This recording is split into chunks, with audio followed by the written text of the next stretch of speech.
વિદ્યાર્થી મિત્રો, આજે આપણે એક નવો ટોપિક ભણવા માટે જઈ રહ્યા છીએ.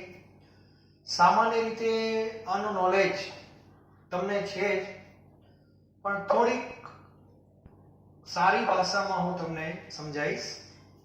સૌથી પહેલા પરમાણુની અંદર હવે બધાને ખ્યાલ આવી ગયો છે કે જે પરમાણુ છે એ પરમાણુની અંદર મુખ્ય બે ભાગ હોય. કયો ભાગ? એક ભાગ કેન્દ્ર અને બીજો ભાગ કેન્દ્રની બહારનો. આ ક્લિયર હોવો જોઈએ, બરાબર? કેન્દ્રની અંદર કયા બે કણો છે નક્કી થઈ ગયું છે, પ્રોટોન અને ન્યુટ્રોન. અને કેન્દ્રની બહાર કયો કણ છે, ઇલેક્ટ્રોન. આટલી માહિતી આપણને ખ્યાલ આવી ગઈ છે. હવે આ જે કણો છે એના સંદર્ભમાં આપણે દરેક પરમાણુના અમુક પદ વ્યાખ્યાયિત કરવાના છે. જે રીતે વિદ્યાર્થીની ઓળખ ક્લાસની અંદર રોલ નંબર પ્રમાણે થતી હોય છે, એ જ રીતે પરમાણુઓની જે ઓળખ છે એના માટે બે ક્રમાંક છે. એક પરમાણુ ક્રમાંક અને બીજો પરમાણુ દળાંક. પણ દળાંક જે છે એ અલગ અલગ પરમાણુઓના સરખા હોઈ શકે છે, પરંતુ ક્રમાંક જે હોય એ દરેક પરમાણુનો એક અને માત્ર એક જ છે. એટલે વ્યવહારિક રીતે આપણે પરમાણુ ક્રમાંકને મહત્વ આપવાના છીએ. આ એક વસ્તુ પહેલા મગજમાં ક્લિયર કરી દેજો. તો સૌથી પહેલા પરમાણુ ક્રમાંક કોને કહેવાય? તો પરમાણુ ક્રમાંક જે છે એનો સંકેત Z છે, યાદ રાખી લો, બરાબર? આ જે પદ છે ધોરણ 10 માં હતા ત્યાં સુધી તમે પરમાણુ માટે વાપરતા હતા. હવે આ પદ પરમાણુ અથવા આયન માટે વાપરી શકાય છે. એટલે મગજમાંથી એવું કાઢી નાખો કે પરમાણુ ક્રમાંક એ માત્ર પરમાણુનો જ છે, એવું નથી. પરમાણુ ક્રમાંક એ આયનનો પણ હોઈ શકે છે. તો હવે આપણે જ્યારે વ્યાખ્યા આપવા જઈ રહ્યા છીએ પરમાણુ ક્રમાંકની, એકદમ સરળ વ્યાખ્યા છે.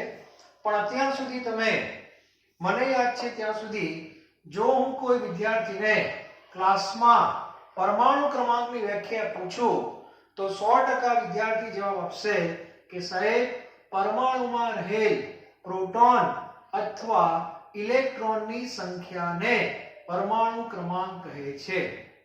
તો આ તમે જે વ્યાખ્યા બોલો છો, પ્રોટોન અથવા ઇલેક્ટ્રોનની સંખ્યા, એટલા માટે બોલો છો કે જેટલા પ્રોટોન હોય એટલા ઇલેક્ટ્રોન હોય. એ વાત 100% સાચી.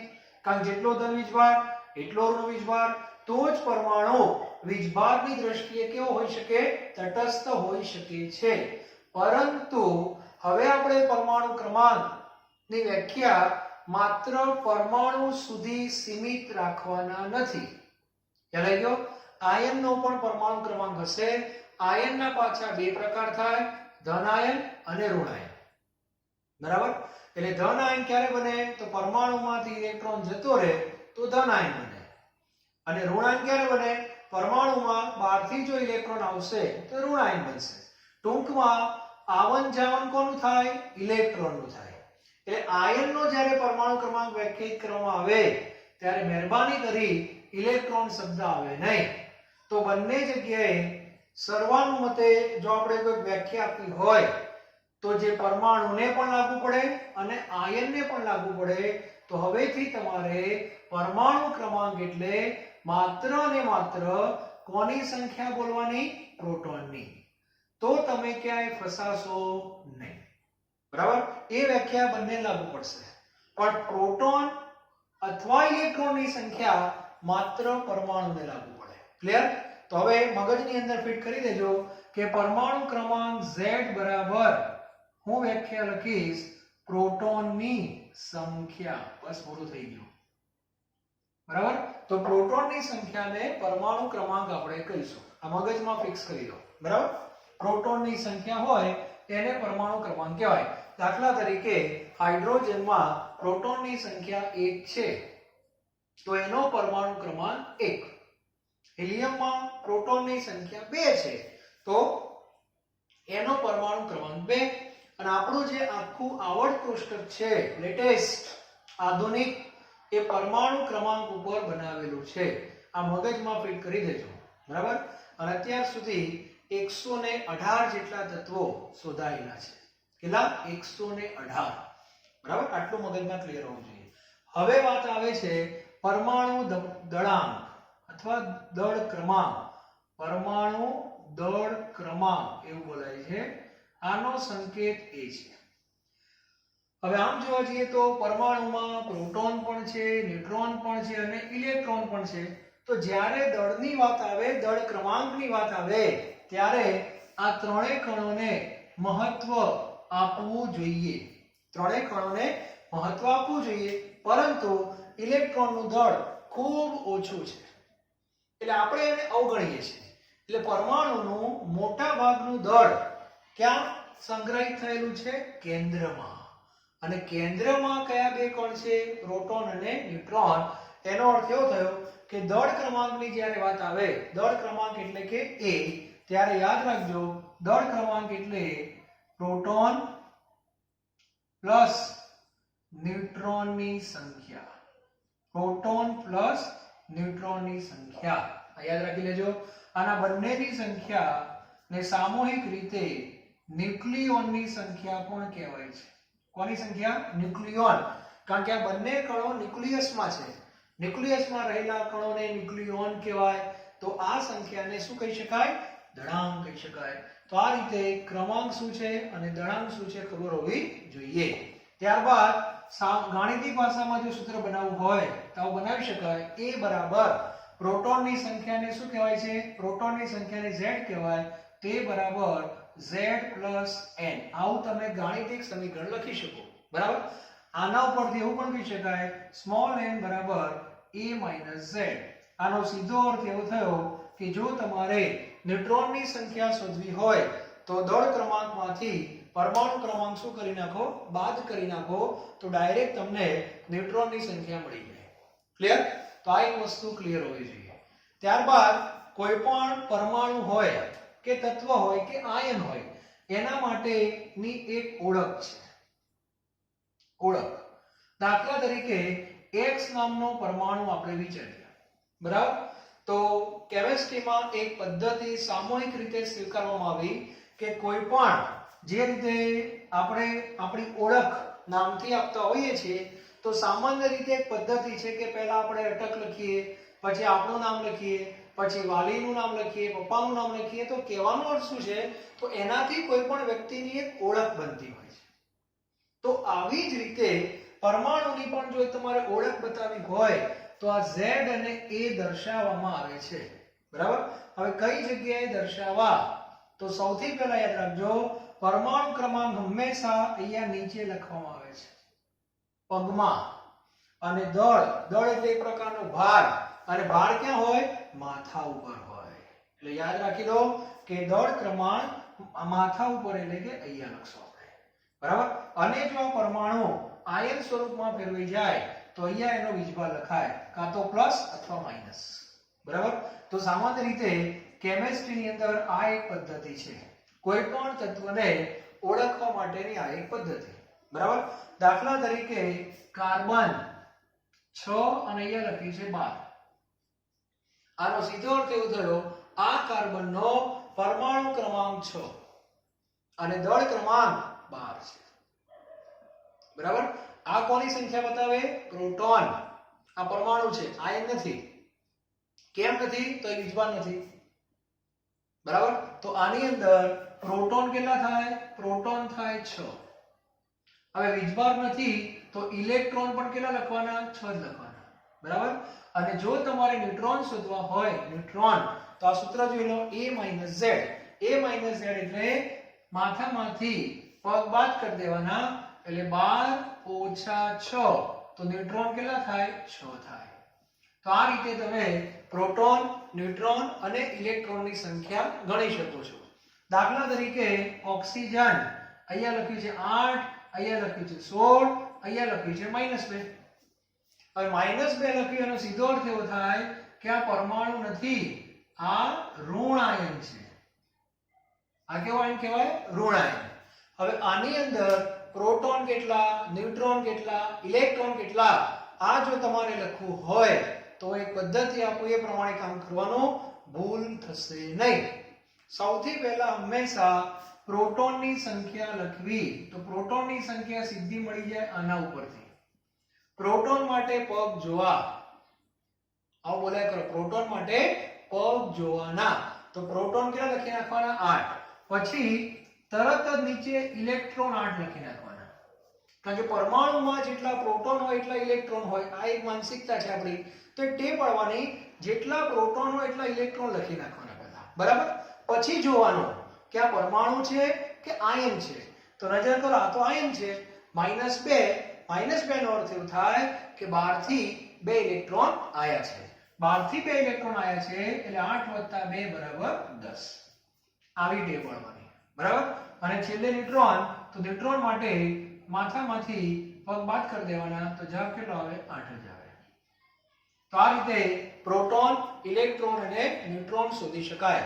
ત્યાર પછી ફરીથી ઓક્સિજન અહીંયા 8, અહીંયા 16 અને આ વખતે પેલો +2. આને કયો આયન કહેવાય? ધન આયન. તો ધન આયન માટે શું કરવાનું? આ ધન આયન છે. આને શું કહીશું આપણે? ધન આયન. તો ધન આયન માટે પ્રોટોન કેટલા? 8, ઇલેક્ટ્રોન 8 લખી નાખવાના. પણ ધન આયન છે એટલે 2 શું કરવાના? ઓછા કરવાના. કારણ 2 ઇલેક્ટ્રોન જતા રહ્યા છે એટલા માટે. તો 8 માંથી 2 જાય એટલે 6 અને ન્યુટ્રોન જે છે એ 16 - 8 = 8 છે. તો આ રીતે પરીક્ષાની અંદર આવા પ્રશ્નો પૂછાય છે કે તમને સંકેત આપેલો હશે.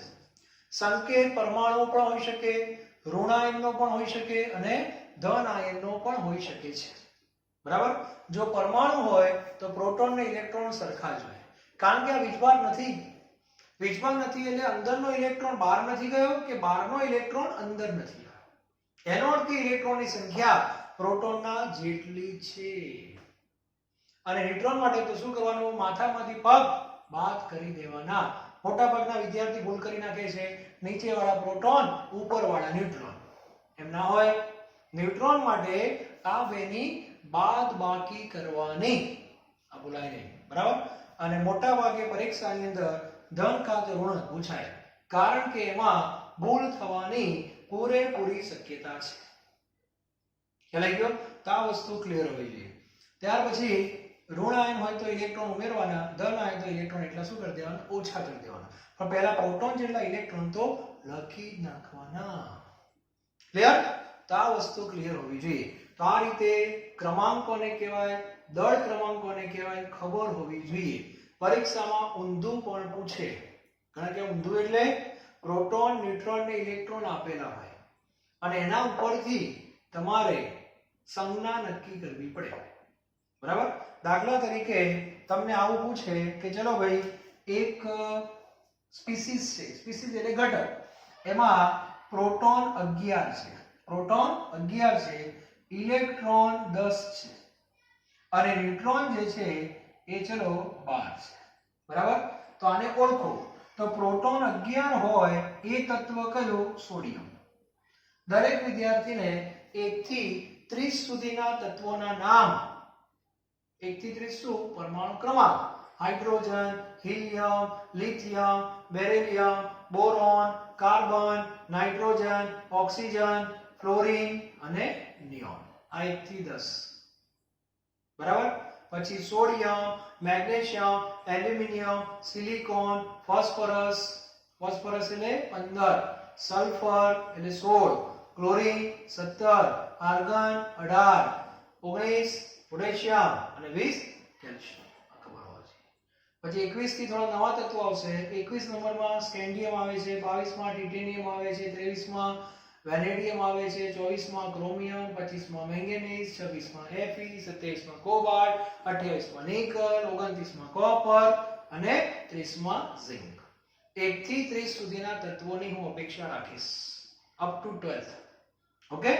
તો આપણે 11 નંબર ખબર પડી જાય કોનો છે સોડિયમ તો નીચે 11 લખી નાખવાના ખબર હોવી જોઈએ કે ક્રમાંક નીચે લખાય દળાંક ઉપર લખાય દળાંક એટલે પ્રોટોન અને ન્યુટ્રોનનો સરવાળો તો પ્રોટોન 11 ન્યુટ્રોન 12 સરવાળો થશે તમારો 23 બરાબર પછી જોવાનું કે પ્રોટોન અને ઇલેક્ટ્રોન સરખા નથી એનો અર્થ કે આયન છે હવે ધન છે તે ઋણ તો ઇલેક્ટ્રોન 10 છે તો એક ઇલેક્ટ્રોન જતો રહ્યો એનો અર્થ કે અહીંયા પ્લસ આવશે ટૂંકમાં આ સોડિયમનો ધન આયન છે એને પ્લસ તો આ ખબર હોવી જોઈએ ક્લિયર તો આ એક ચર્ચા આપણી અહીંયા પૂરી થઈ હવે એક નવો ટોપિક લઉં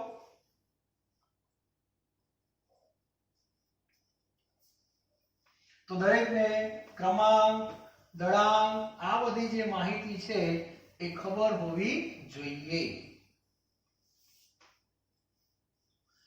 હવે તમે કદાચ અમુક શબ્દો સાંભળ્યા હશે સમસ્થાનિકો સમભારિકો આવા બધા શબ્દો જે છે એનો આપણે થોડો પરિચય લઈ લઈએ કે સમસ્થાનિક કોને કહેવાય તો સૌથી પહેલા સમસ્થાનિકો આમ કહેવાય છે અને અંગ્રેજીમાં ને આઇસોટોપ્સ એવું કહે છે અંગ્રેજીમાં ને શું કહે છે આઇસોટોપ્સ હવે દરેકને સંકેત ને બધું ખબર છે હવે ધ્યાન આપજો સમસ્થાનિકો કોને કહેવાય તો ટૂંકમાં લખું છું Z સમાન અને A અસમાન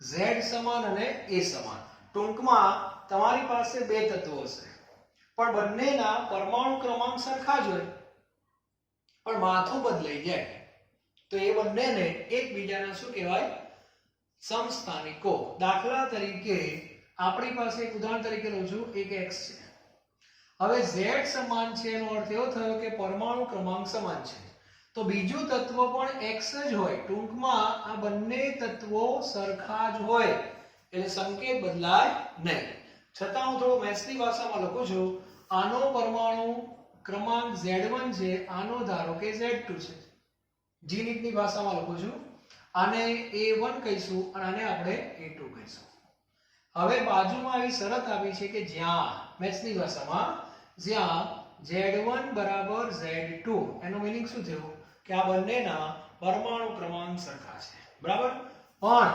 a1 not equal to a2 જ્યાં આ શરતનું પાલન થાય ગાણિતિક ભાષામાં એ બંનેને એકબીજાના સમસ્થાનિકો કહેવાય બરાબર હવે આપણી પાસે કેટલાક ઉદાહરણો જાણીતા છે દાખલા તરીકે હાઇડ્રોજન નામ બધાએ સાંભળેલું છે હાઇડ્રોજનના 3 સમસ્થાનિકો છે બરાબર એક સમસ્થાનિક જે આપણે બોલીએ છીએ ઉપયોગ કરીએ છીએ એને પ્રોટિયમ કહેવાય બીજો સમસ્થાનિક છે ડ્યુટેરિયમ અને ત્રીજો સમસ્થાનિક છે ટ્રિટિયમ કયો છે ટ્રિટિયમ આ ત્રણે ત્રણ હાઇડ્રોજન જ છે એનો અર્થ કે ત્રણેયમાં સંકેત તો કોઈ લખાય હાઇડ્રોજન જ લખાય હવે આ ત્રણેયમાં પ્રોટોન એક જ છે p બરાબર 1 એનો સીધો અર્થ એવો થયો કે પરમાણુ ક્રમાંક સરખા છે બરાબર પણ માથું બદલાઈ ગયું માથું કેમ બદલાયું તો માથા માટે પ્રોટોન અને ન્યુટ્રોનનો સરવાળો હોય તો પ્રોટોન તો સરખા જ છે તો માથું બદલવા માટે કયો કણ જવાબદાર ન્યુટ્રોન તો પ્રયોગ પરથી ખબર પડી કે આની અંદર ન્યુટ્રોન છે જ નહીં આમાં ન્યુટ્રોન 1 છે આમાં ન્યુટ્રોન 2 છે હવે આ બેનો શું કરતી આપણે સરવાળો તો આ સરવાળો એટલે કે a 1 + 0 1 1 + 1 2 1 + 2 3 આ નીચે લખાય માથું લખ્યું તો અહીંયા 1 અહીંયા 2 અને અહીંયા 3 ટૂંકમાં આ ત્રણેયને એકબીજાના સમસ્થાનિકો કહે છે કુદરતમાં તમને જે હાઇડ્રોજન મળે છે અને આપણે જે વ્યવહારમાં લખીએ છીએ એ આ છે જેનું પ્રમાણ 99.85% ની આસપાસ છે એનો અર્થ કે બાકીના ટકામાં આ બે છે જેમ આનું પ્રમાણ કંઈક 0.015 ની આસપાસ હશે અને આ ટ્રિટિયમ જે છે એ રેડિયો એક્ટિવ છે રેડિયો એક્ટિવ એટલે એના ન્યુક્લિયસમાંથી આલ્ફા બીટા ને બધાનું શું થાય ઉત્સર્જન થાય શું કામ થાય બધું ફિઝિક્સ વાળા તમને કહેશે અત્યારે એની જરૂર નથી ટૂંકમાં ખબર હોવી જોઈએ કે પ્રોટિયમ ડ્યુટેરિયમ અને ટ્રિટિયમ આ એના સમસ્થાનિકો છે. કોના? હાઇડ્રોજનના. એ જ રીતે કાર્બન છે, ધારો કે તો કાર્બનના અહીંયા 6 નો ફેર શું થયો કે એ બંનેનો પરમાણુ ક્રમાંક સરખો જ છે. આ કાર્બન 12 વાળો છે, આ કાર્બન 14 વાળો છે.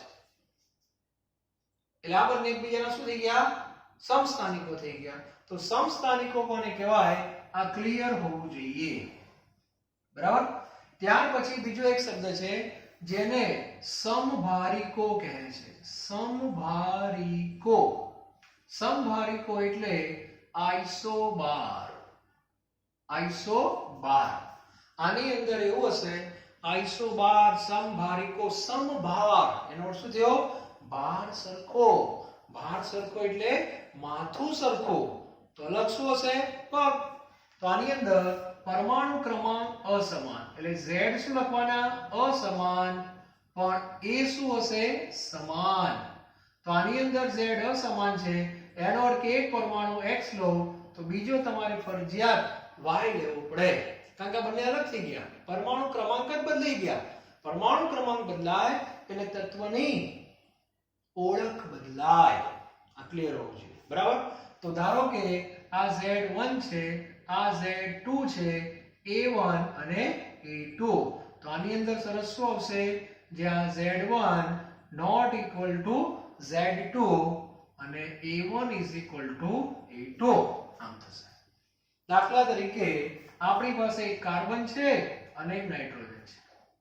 કાર્બન 6 અને અહીંયા 12. નાઇટ્રોજન 7 કાર્બન 6 14 અને નાઇટ્રોજન 14. ધ્યાનથી જો આ જોડ, આ જોડમાં માથું સરખું, માથું સરખું 14 14, પણ પગ બદલાઈ ગયા 6 અને 7. તો આ જોડ છે ને કહેવાય? સમભારિકોને કહેવાય. એટલે ધ્યાન રાખજો, આ જે છે આ કાર્બન 12 હતો. બરાબર. એનો સીધો અર્થ એવો થાય કે આ કાર્બન 14 છે એ C12 સાથે શેની જોડ બનાવે? સમસ્થાનિકની. જો પણ આ C14 છે એ આની સાથે કઈ જોડ બનાવે? સમભારિકોની જોડ બનાવે. તો આ કરવું બહુ સરળ છે આ બધી વસ્તુ. બરાબર. ચિંતા કરવાની કોઈ જરૂર નથી. ત્યાર પછી બુકમાં છે નહીં પણ કહી દઉં તમને, એક ત્રીજો શબ્દ છે આઇસોટોન. ઘણા કહેવાય આઇસોટોન એટલે શું? આઇસોટોપ્સ, આઇસોબાર અને આઇસોટોન. ફિઝિક્સમાં આઇસોટોન આવશે. તો ફરી કહી દો, આની અંદર Z અસમાન. ધ્યાન આપજો. Z અસમાન, A અસમાન. એનો અર્થ કે માથું અલગ, પગ પણ અલગ. ઘણા કે તો સાહેબ સમાન શું હોય? કોણ? N સમાન. N શું છે બોલો? N એટલે ન્યુટ્રોનની સંખ્યા. આ ન્યુટ્રોનની સંખ્યા કેમ શોધાય? A1 Z1 is equal to A2 Z2. દાખલા તરીકે X અને Y, Z1 Z2 A1 A2. બરાબર. તો શરત કઈ થવાની? Z1 not equal to Z2, A1 not equal to A2, પણ A1 Z1 is equal to A2 Z2. ટૂંકમાં આ બંને અલગ અલગ, આ બંને પણ અલગ અલગ, પણ આ બેનો તફાવત જે છે એ કેવો છે? સરખો છે. ઘણા કે આવા ઉદાહરણ હોય સાહેબ? કેમ ના હોય? કેમિસ્ટ્રીમાં બધું જ હોય. તો ધ્યાન આપજો. સૌથી પહેલા સિલિકોન, આનો નંબર 14 છે, ફોસ્ફરસનો નંબર 15 છે, સલ્ફરનો નંબર 16 છે. બધાને ખ્યાલ છે? નંબર કહું એટલે હંમેશા પરમાણુ ક્રમાંક સમજવાનો, રોલ નંબર એ રીતે. બરાબર. એ હંમેશા નીચે લખાય. હવે હું ત્રણેયનું માથું લખું છું. આનું માથું 32 નું છે, આનું માથું 31 નું છે અને આનું માથું 30 નું છે. બરાબર. એટલે માથા અલગ અલગ છે કે નહીં? હવે ત્રણેયમાં તમે જરા ન્યુટ્રોનની સંખ્યા ધ્યાનથી જુઓ તો 30 માંથી 14 જાય તો કેટલા રહે? 16. 31 માંથી 15 જાય તો કેટલા રહે? તો કે 16. અને આમાંથી 16 જાય તો 16. તો આ ત્રણેય એકબીજાના આઇસોટોન કહેવાય. ખ્યાલ આવી ગયો? તો આવા બધા શબ્દોથી પરિચિત થવું પડે. અને બીજો એક શબ્દ પણ છે જે આગળ ક્યાંક તમારે આવશે, નામ પરથી ખ્યાલ આવી જશે, સમ ઇલેક્ટ્રોનીય.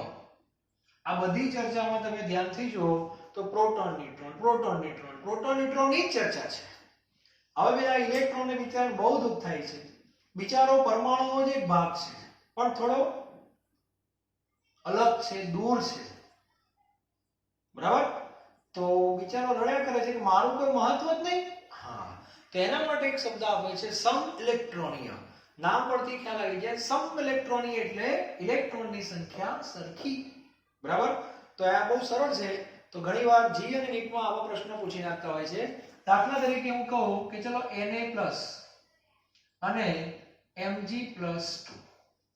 તો આ બંનેમાં ઇલેક્ટ્રોનની સંખ્યા જો સરખી હશે, એનું કારણ કહું તો જ્યારે Na+ સોડિયમ પરમાણુ હતો, સોડિયમ પકડો પહેલા, સોડિયમ ખાલી, તો સોડિયમમાં ઇલેક્ટ્રોન કેટલા હતા? 11. જેટલા પ્રોટોન એટલા ઇલેક્ટ્રોન, પણ +1 થયું એટલે 1 માઈનસ થઈ ગયો તો 10 થઈ ગયા. મેગ્નેશિયમની અંદર તમે જુઓ તો પહેલા 12 હતા, પણ 12 માંથી 2 ઓછા થઈ ગયા માટે 10 થઈ ગયા. તો બંને એકબીજાના સમઇલેક્ટ્રોનીય કહેવાય. તો આ ખબર પડી જોઈએ. દાખલા તરીકે N2 નો અર્થ એવો થાય N + N. બરાબર? તો N માં કેટલા ઇલેક્ટ્રોન? 7. આમાં પણ 7.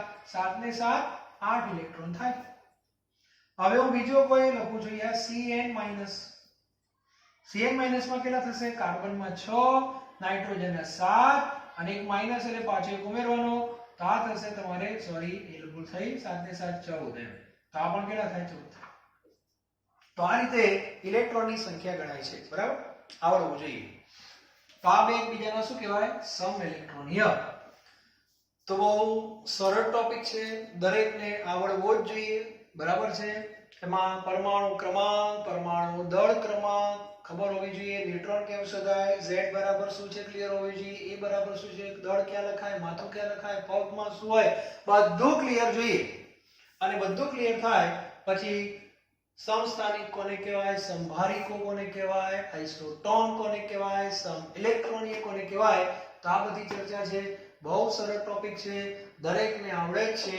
આજ સુધી કોઈ પણ વિદ્યાર્થીએ આની અંદર માર્ક્સ ગુમાવ્યા નથી. તો આપણે પણ રેકોર્ડ તોડવાનો નથી. બરાબર? તો સરળ લેક્ચર છે આજનો. નેક્સ્ટ જે આપણું લેક્ચર આવવાનું છે ફરીથી એક વખત પરમાણુનો નમૂનો. બરાબર? શરૂઆત ડાલ્ટન. ડાલ્ટનને ખોટો કોને પાડ્યો? Michael Faraday. ત્યારબાદ થોમ્સને ઇલેક્ટ્રોનની શોધ કરી, ગોલ્ડસ્ટીને પ્રોટોનની શોધ કરી અને ચેડવિકે ન્યુટ્રોનની શોધ કરી. ન્યુટ્રોનની શોધ પહેલા પરમાણુનો પહેલો નમૂનો થોમ્સને આપ્યો. કોની સાથે મેળ ના પડ્યો? રુથરફોર્ડ. અને રુથરફોર્ડ જે નમૂનો આપ્યો એમાં પણ ખામીઓ આવી કે પરમાણુની સ્થિરતા સમજાવી શકતો નથી. અને આ બધું જે આવ્યું પછી વિજ્ઞાન જગતની અંદર ઘણા બધા પ્રશ્નો આવ્યા જે આપણે આગળના લેક્ચરમાં જોઈશું. Thank you very very much.